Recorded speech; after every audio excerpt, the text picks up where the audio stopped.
Industry leaders understand that successful AI adoption requires more than just buying the latest tech.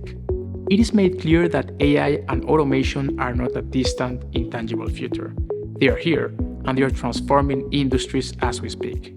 So, which sectors stand to gain the most from this automation? Well, most of them actually. But let's take a look at some specific examples. Manufacturing company PCL Construction built an AI model to predict job costs based on historical data and integrated this with real-time dashboards to get actionable insights, leading to better cost management, everything with low code.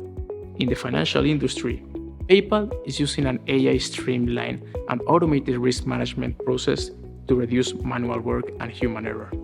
The solution processes invoices and performs risk assessments in real time, providing a fast, accurate risk analysis.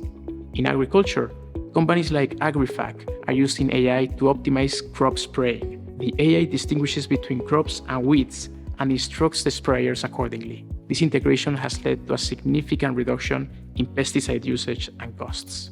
In retail, we have Ikea. It is a perfect example of how we can use AI to optimize customer service. They created an AI-powered app to predict customer inquiries and integrated this with reporting dashboards to gain insights, which has resulted in an enhanced customer satisfaction. So let's wrap this up. During this introductory session, we have taken a first leap into the exciting world of AI and automation, exploring how these technologies are radically transforming businesses and industries. Yet, our exploration of AI and automation is far from over.